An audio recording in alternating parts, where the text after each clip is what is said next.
24ஆம் திகதி அதிகாலை 1:20 ஆகியிருக்கிறது. சரி, நேற்று பெரிய பரபரப்பாக இருந்த ஒரு விஷயம்தான் அமெரிக்க ஜனாதிபதி ஈரானோடு நடத்தப்பட்ட பேச்சுவார்த்தை தொடர்பான அறிவித்தல்கள். அவர் ஊடக சந்திப்புல நிறைய விடயங்களை பேசியிருக்காரு. இது தொடர்பான விடயங்கள் சர்வதேச ஊடகங்கள்ல தொடர்ந்து பேசப்பட்டு வருது. இந்த 5 நாள் போரை நிறுத்தியிருப்பது அல்லது இந்த போர் நாங்க செய்ய மாட்டோம், ஈரானுக்கு எதிரான தாக்குதல் செய்ய மாட்டோம் அப்படின்ற அறிவித்தல்ல மிகப்பெரிய அளவான சர்ச்சைகள் இருக்கு, கேள்விகள் இருக்கு. அவர் சொன்னதுல இருந்து ஊடகவாளர்கள் கேட்டத்தில் அவர் சொன்ன பதில்கள்ல இருந்து பலதரப்பட்ட சர்ச்சைகள் இன்னும் பேசப்பட்டு கொண்டு தான் இருக்கு. இந்த 5 நாட்கள்ல என்ன மாதிரியான நடவடிக்கைகளை ஈரான் எடுக்க போகிறது, அமெரிக்கா எடுக்க போகிறது, மறுபக்கம் இஸ்ரேல் எடுக்க போகிறது, இந்த மாதிரியான பலதரப்பட்ட ஊகங்கள் ஒவ்வொரு விதவிதமான கருத்துக்களாக இப்பொழுது வெளிவந்து கொண்டிருக்கிறது. இந்த 5 நாட்களையும் அமெரிக்க ஜனாதிபதி டொனால்ட் ட்ரம்ப் அவர்கள் தன்னுடைய இராணுவ நடவடிக்கைகளை மேம்படுத்துறதுக்காக பயன்படுத்த போறாரு.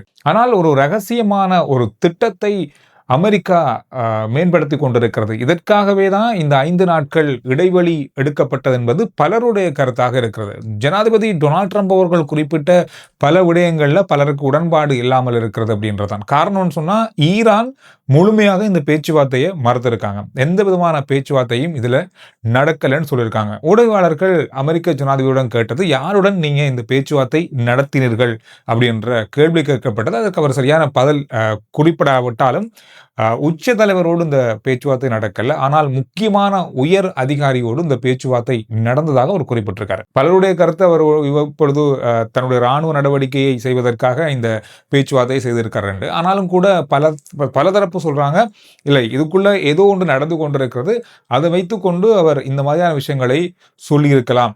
அவர் மில்லியன் கணக்கான கோடிக்கணக்கான மக்களை ஏமாற்றுவாரா அப்படின்ற ஒரு கேள்வியும் நிறைய பேருடைய கருத்தாக இருக்கு. இது ஒரு பக்கம் இருக்கும்போது, இந்த திட்டத்தை அதிகமாக எப்படி சொல்றாங்கன்னா, அதிகமானவருடைய கருத்தும் அதிகமானவருடைய கணிப்பும் என்ன சொல்றாங்கன்னு சொன்னா, அமெரிக்கா இப்பொழுது ஈரானுடைய கார்க் ஐலண்ட், கார்க் தீவை டார்கெட் பண்றாங்க.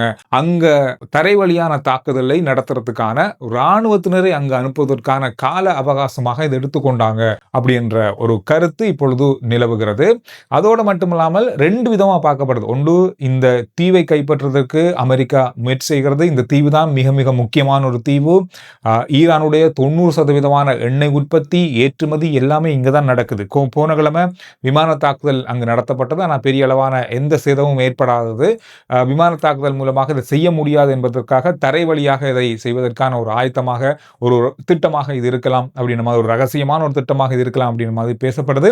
ஈரானோடு பேசியதுல மிக முக்கியமான ஒரு விஷயம் மிகப்பெரிய அளவான சர்ச்சையை ஏற்படுத்தி இருக்கிறது. குறிப்பா நாங்க பேசிய இந்த பேச்சுவார்த்தையில ஹோர்முஸ் கால்வாய் மிக விரைவில் திறக்கப்படும் பொழுது ஈரான், அமெரிக்கா 2 பேருமே சேர்ந்து இதனை கட்டுப்படுத்துறதுக்கு அல்லது பாதுகாப்பதற்கான ஒப்பந்தமும் பேசப்பட்டிருக்குன்னு சொல்லியிருக்காரு. இதுதான் மிகப்பெரிய ஒரு விடயமாக இருக்கு. இப்பொழுது பெரிய ஒரு ஆயுதமாக ஈரான் வைத்திருப்பது இந்த கால்வாயை தான். அப்படி இருக்கும்போது அமெரிக்காவையும் ஈரானும் சேர்ந்து இதை கட்டுப்படுத்துறதுக்கான பேச்சுவார்த்தையில உடன்பாடு எட்டப்பட்டிருக்குமா அப்படின்ற மாதிரி இப்பொழுது கேள்வி இருக்கு. இதுல ஒரு பெரிய சர்ச்சையே இருக்கு. இதோட 15 விதமான உடன்படிக்கைகள் பேசப்பட்டிருக்கு. இதுல அதிகமானவை 2 பேருக்கும் இடையில ஒத்து போகக்கூடிய மாதிரி தான் இருக்கு. எனவே வருகின்ற நாட்கள்ல இது தொடர்பாக இன்னும் மேலதிகமாக பேசப்படும். இதில் ஆக்கப்பூர்வமான விடயங்கள் உள்வாங்கப்படும். அதுல இன்னும் ஒரு சர்ச்சையான விஷயத்தை அவர் சொல்லியிருக்காருன்னு சொன்னா, வெனிசுலாவில் இப்பொழுது ஒரு இடைக்கால ஜனாதிபதி தெரிவு செய்யப்படும் போது அது அமெரிக்காவுடைய முழுமையான ஆதரவாக அது இருக்க போகுது. அப்படியான ஒரு ஆள் தான் அங்க வரப்போறார். அதே மாதிரி ஈரான்லையும் ஒரு ஆதரவான, அமெரிக்காவுடைய ஆதரவோடு உதவியோடு தெரிவு செய்யக்கூடிய ஒரு தலைவர் தெரிவு செய்யப்படுவார், இந்த பேச்சுவார்த்தை எல்லாமே இணக்கப்பாடு வந்தால் அப்படின்ற மாதிரி ஒரு கருத்து சொல்லியிருக்காரு. இந்த மாதிரி 2 முக்கியமான விஷயங்கள் சொல்லப்பட்டிருப்பதுதான் இது ஈரான் எதிர்க்கின்ற 2 மிக முக்கியமான விஷயங்கள். அப்படி இருக்கும்போது இந்த பேச்சுவார்த்தை எந்த அளவுக்கு நடந்தது, எப்படியான விஷயங்கள் பேசப்பட்டது, இதெல்லாமே சரியானதா, இந்த 5 நாட்கள்ல அமெரிக்காவுடைய திட்டம் என்ன என்பதுதான் இப்ப இருக்கிற மிகப்பெரிய கேள்வியாக இருக்கு. எது எப்படி இருந்தாலும் இந்த சர்ச்சைகள் தொடர்ச்சியாக 5 நாட்களுக்கு பேசப்படத்தான் போகுது. இதோட ஒரு நல்ல விஷயம் நடந்திருக்கு. உடனடியாக கச்சாயினுடைய விலை குறைந்திருக்கு. 10 முதல் 15% குறைஞ்சிருக்கு. அதோட மட்டுமில்லாமல் மிக விரைவில் எல்லாரும் எதிர்பார்க்கிறாங்க பங்குச்சந்தை இனி வர பொருளாதார பிரச்சனைகள்ல இருக்கிற சிக்கல்கள் ஏற்பட போற முதலீட்டு விஷயங்கள் எல்லாமே சரி செய்யப்படலாம் என்ற மாதிரி சொல்லப்படுது. இன்றைய நாளிலேயே உலக பங்குச்சந்தையினுடைய ஏற்றம் கண்டிருக்கிறது உடனடியாக. எனவே இது எல்லாமே கொஞ்சம் நல்ல விஷயத்தை நோக்கி செல்கின்ற விஷயமாக மாறி இருக்கிறது அவருடைய அறிவித்தலுக்கு பிறகு. இந்த பேச்சுவார்த்தைகள் இப்படி நடந்ததுக்கு பிறகு உடனடியாக இஸ்ரேல் இது தொடர்பான பல கருத்துக்களை வெளியிட ஆரம்பித்திருக்காங்க. என்னதான் உடன்படிக்கை எட்டப்பட்டாலும் அது இஸ்ரேலுக்கு எதிரானதாக இருக்கக்கூடாது அப்படின்றது தான் இப்பொழுது இஸ்ரேல் சொல்லி வராங்க. ஆனாலும் தங்களுக்கு தாக்குதல் தொடர்பான அறிவித்தல்கள் வரும் வரைக்கும் ஈரான் மீது தொடர்ந்து தாக்குதல்களை நடத்துவோம் அப்படின்ற மாதிரி தான் அவங்க சொல்றாங்க. ஆனால் கடந்த 2-3 நாட்கள்ல ஈரான் இஸ்ரேல் மீது மிகப்பெரிய அளவான தாக்குதல்களை இதுவரையில இஸ்ரேல் சந்திக்காத அளவான தாக்குதல்கள் நடத்தப்பட்டிருக்கிறது. கிட்டத்தட்ட 9,000க்கும் அதிகமான கட்டடங்கள் தரைமட்டமாக இருப்பதாக அங்கிருந்து வருகின்ற செய்திகள் சொல்லப்பட்டிருக்கிறது. CNN தொலைக்காட்சியினுடைய செய்திகளை பார்க்கும்போது கூட அந்த அளவுக்கு கட்டடங்கள் நொறுங்கி இருக்கிறது. உயிரிழப்புகள் குறைவு. காரணம் சொன்னா இப்ப ஏவுகணைகள் அங்கிருந்து ஏவப்படும் பொழுதோ இங்கு அபாய ஒலி ஒலிக்கப்படும். அதனால மக்கள் உடனடியாக பாதுகாப்பான பங்கர்களுக்குள்ள சென்றுவாங்க. ஆனால் கட்டடங்கள் முழுமையா சேதமடைந்திருக்கிறது. இன்னும் ஒரு விஷயம் நடந்திருக்கு. உலக வரலாற்றுல இதுவரைக்கும் ஒரு காலகட்டத்துக்குள்ள, அதாவது ஒரு குறுகிய காலகட்டத்துக்குள்ள உலகத்தினுடைய நாடுகளுடைய கையிருப்பில் இருக்கிற எரிபொருட்களை விடுவித்த ஒரு கட்டமாக இந்த மார்ச் மாதம் பதிவாகி இருக்கிறது. இதுவரையில இல்லாத அளவுன்னு சொல்லப்படுது. கிட்டத்தட்ட 400 மில்லியன் பரல்களை விடுவிப்பதற்கான அனுமதி பெறப்பட்டது. எனவே இது எல்லாமே கொஞ்சம் கொஞ்சமாக இப்பொழுது விடுவிக்கப்பட்டு கொண்டிருக்கிறது. பல நாடுகள் இந்த எரிபொருள் சந்தையில பெரிசா இருந்தாலும் இன்னும் அந்த அளவுக்கு உயர்த்தாமல் இருப்பதற்கு இந்த கையிருப்புகள் காரணமாக அமைந்திருக்கிறது. கடந்த 2022ஆம் ஆண்டு உக்ரைன் ரஷ்ய போர் ஆரம்பிக்கப்பட்ட போது கூட இந்த எரிபொருள் பிரச்சனை வந்தது. அந்த நேரத்தில் கிட்டத்தட்ட 180 மில்லியன் பரல்கள் தான் விடுவிக்கப்பட்டது. ஆனால் இந்த முறை 400 மில்லியன் பரல்கள் என்றா பாருங்க.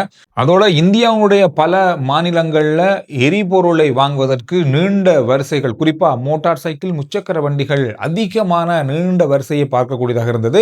ஆனாலும் இந்தியாவில் எந்த விதமான எரிபொருள் தட்டுப்பாடுகளும் இல்லை அப்படின்றது தான் சொல்லப்படுது. அரசாங்கத்திலும் சொல்லப்படுது. போதுமான அளவு எரிபொருள் கையிருப்பிலையும் இருக்கு. ஏற்கனவே கப்பல்களும் வந்து கொண்டிருக்கின்றாலும் மக்களுடைய பயம் காரணமாக இந்த நடவடிக்கை ஏற்பட்டிருப்பதாக சொல்லப்படுகிறது. இதோட இலங்கையிலும் இதே சம்பவம் தான் நடந்தது. 24ஆம் தேதி இன்றைக்கு ஆட்பதிவு திணைக்களம் ஒரு முக்கியமான தகவலை வழங்கியிருக்காங்க. இன்று தங்களுடைய சேவைகள் அனைத்தும் இடைநிறுத்தப்பட்டிருப்பதாக. காரணம், தொழில்நுட்ப கோளாறு காரணமாக இந்த சேவைகள் அனைத்தையும் இடைநிறுத்தியிருப்பதாகவும் இந்த சேவைகள் நாளை முதல் மீள ஆரம்பிக்கப்படும் சொல்லியிருக்காங்க. இன்றைய நாளில் 24ஆம் தேதி சேவைகளை பெற இருந்தவங்க நாளை நாளில் நீங்கள் பெற்றுக்கொள்ளலாம். குறிப்பாக தேசிய அடையாள அட்டை பதிவாக இருக்கட்டும், புதுசாக பெறுறது, விண்ணப்பிக்கிறது அல்லது ஒரு நாள் சேவை, இது எல்லாமே இன்றைய நாளில் நடக்காதுன்னு சொல்லியிருக்காங்க. எனவே யாராவது இன்றைக்கு போக இருந்தீங்கன்னா இன்றைக்கு போகாமல் நாளைக்கு போங்க. யாராவது உங்களுடைய நண்பர்கள் தெரிஞ்சவங்க யாராவது போக இருந்தா அவங்களுக்கு இதை சொல்லிவிடுங்க. மில்வான மல்சிரிபுர என்ற பிரதேசத்துல ஒருவர் கத்தியோட, இந்த வீடியோக்கள் இந்த புகைப்படங்களை நீங்க பல சோசியல் மீடியாக்கள்ல பார்த்திருப்பீங்க, கத்தியோட போற வாகனங்கள், வீதியால போறவங்களை அச்சுறுத்திய ஒரு நபர் கைது செய்யப்பட்டிருக்காரு. கைது செய்யப்பட்டு உடனடியாக நீதிமன்றத்தில் ஆஜர்படுத்தப்பட்டு வருகின்ற 31ஆம் தேதி வரை இவருக்கு விளக்க மறியல் வைக்கப்பட்டிருக்கிறது. இவருக்கு 50 வயதுன்னு சொல்றாங்க. ரோட்டால போற வார எல்லா வாகனங்களுக்கும் கத்தியை வைத்து மிரட்டி பெரிய அளவான அடாவடித்தனமான சம்பவங்களை செஞ்சிருக்காரு. இவர் உடனடியாக போலீசார் கைது செஞ்சிருக்காங்க.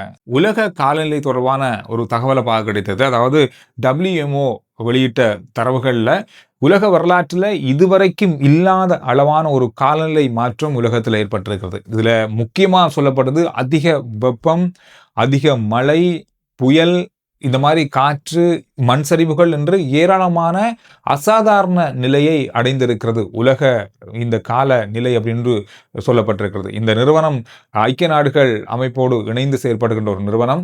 இந்த நிறுவனத்துடைய வெளியீட்டில் சொல்லப்பட்டிருப்பது என்னென்றால், மனிதர்களுடைய வாழ்க்கை அந்த பாதையில இயற்கைக்கு முரணான பல விடயங்கள் நடந்து கொண்டிருப்பதால இந்த விஷயங்கள்ல மாற்றம் ஏற்பட்டிருக்கிறது. அந்தந்த விஷயங்கள் சரியாக காடுகள் அடிக்கிறது, இந்த மாதிரியான பல விடயங்களால அதிகளவான வெப்பநிலை இப்பொழுது பல நாடுகளிலையும் நகரங்களிலையும் பதிவாகிறது. இது உலக வரலாற்றிலே இதுவரையிலே இல்லாத அளவான அசாதாரண மாற்றமாக மாறியிருப்பதாக சொல்லியிருக்காங்க. RJ சந்துரு ரிப்போர்ட் வாட்ஸ்அப் தன்னுடைய லிங்க் முதல் கமெண்ட்ஸ்லையும் டிஸ்கிரிப்ஷன்லையும் இருக்கு. ஃபாலோ பண்ணி வைங்க. சுருக்கமான விரைவான செய்திகளை நீங்க அதுல அறிந்து கொள்ளலாம் உடனுக்குடன்.